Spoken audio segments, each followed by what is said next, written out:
Friends, welcome back again. Now I would like to talk about the process of communication.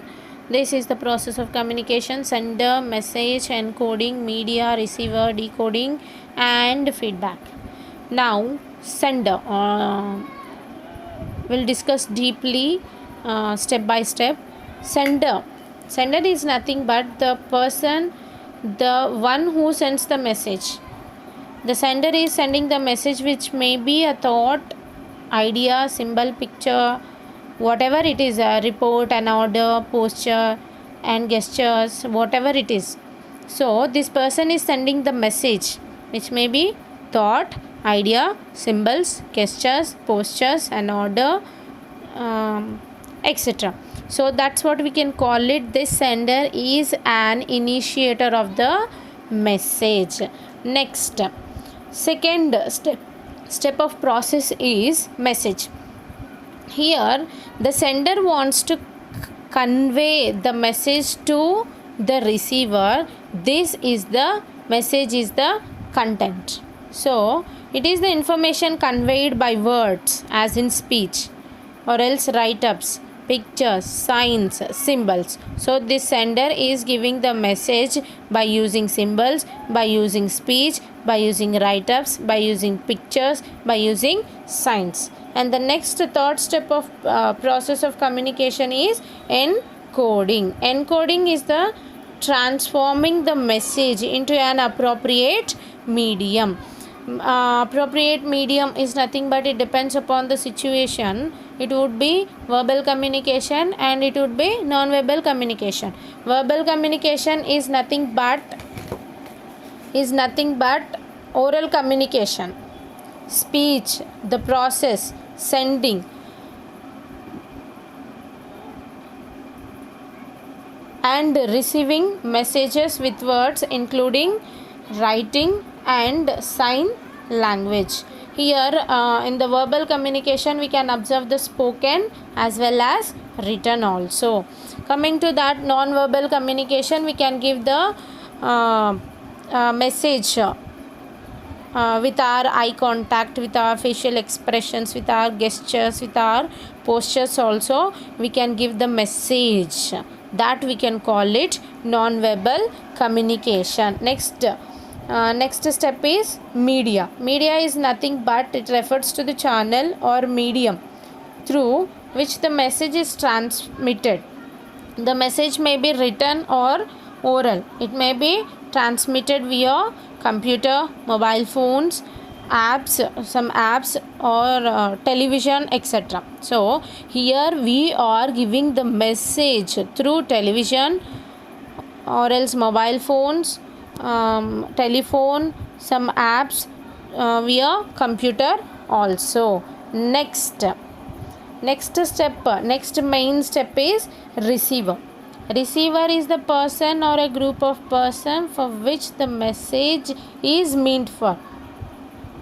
Understand? Actually the sender is giving the message to whom here? Receiver. So it may be through message or it may be through encoding. Encoding is nothing but a verbal communication or non-verbal communication. Verbal communication is nothing but a direct communication between the persons. Non-verbal communication and verbal communication would be in a written and as well as oral.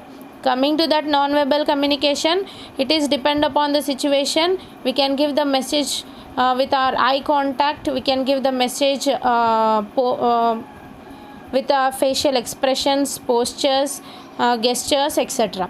So we are giving the by encoding way, by giving the message through media also we are giving the message to whom here? Receiver. So receiver is the person that he is receiving the message from the sender. Understand? If the sender is sending some sentences, so at that time the receiver would be a listener. If the person is sending if the sender is sending the picture, if the sender is sending the picture, then the receiver would be a viewer. Understand? So depending upon the situation, it may be a verbal, non-verbal message or media. It is reached to the by conveying, sender is conveying message to this receiver only, and then next receiver has to decoding that. Decoding is nothing but refers to interpreting or comprehending the sent message. It means the receiver interprets the message here. Receiver interprets the message and then he tries to understand it in the best possible manner. Receiver is interpreting the message here, and again he has to tries to understand it in the best possible manner. If he understand it in the best possible manner, then he is ready to give the feedback to this sender. Understand? So the last step is feedback. Feedback is the refers to the response given by the receiver to whom here? To sender. Understand? In short way, the process of communication can be defined as the sender has an idea or else information. Sender encodes the idea in words or symbols. The sender transmits the message through medium or channel. The receiver receives the message. Again this receiver has to decode it. Again after decoding the message, then this person has to give the feedback to this person, to this sender. This is the process of communication. Thank you. We'll meet in the next class.